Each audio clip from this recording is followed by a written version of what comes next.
Camera rolling? Yes, and action. Tell me your name again. My name is Rafael Flores. Rafael. And tell now, what's your film? My film is The Scraper Bike King. Okay, and what's the film about? The film is about a community organization based in East Oakland called the Scraper Bike Crew. And essentially what it is a community organization to get kids off the mean streets of Oakland and teach them a productive trade that can use them, or that can motivate them to be very more active in the community. Okay. And so what do they do? Essentially what they do. Yeah. Okay, yeah. So what they do is they get donations from all across the entire Bay Area. Mm-hmm. And what kids do is sometimes they take the bikes maybe of their mom or their father that have kind of just been laying in the attic or the basement for a while, and what they'll do is they'll take household products around the kitchen or your house basically, and they incorporate it somehow artistically onto the bike, right?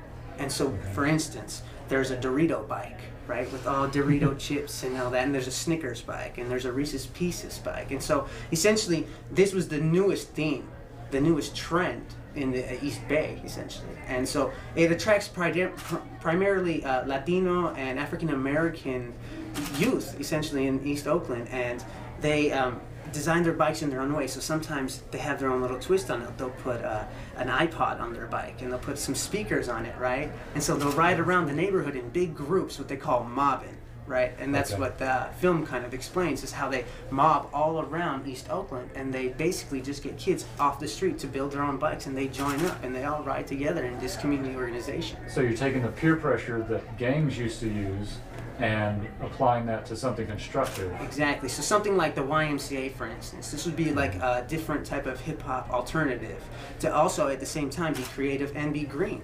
And also save money, because a lot of these kids can't even afford cars. They can't, and the public transportation in East Oakland isn't as good as you would say in the western part of San Francisco, right? Okay. So these kids have to like use the most out of the littlest means they have around the house, and then they incorporate it on the bike, and they make it a fashion statement, and they make it popular. They make it cool to be green, and it's a beautiful thing. Cool. Yeah. So what was the inspiration for you to make this film? It's a great question, actually.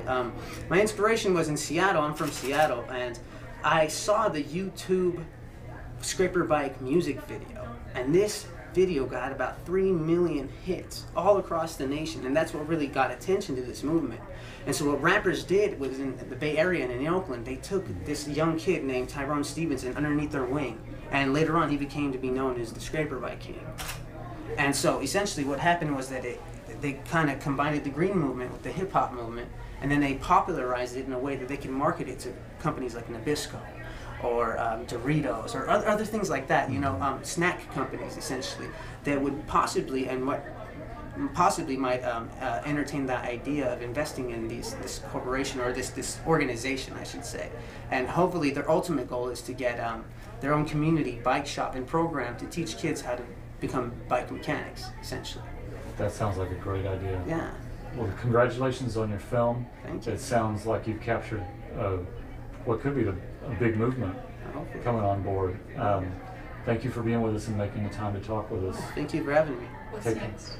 And what do you have next? Do you have another film? Next up, yeah, well, I got many films in the works right now, but one of the ones that's probably most related to this project is called The Blank Canvas, and it's about the struggle of artists in the Northwest, hip-hop artists in the fashion, the graffiti, the dance, and also the music industry, and how they're trying to get their public voice out there, similar to the Scraper Bike Crew. That sounds great. Yeah. Sounds like you've got a bright future ahead of you. I hope I do. Thank you for being with us. Thank you.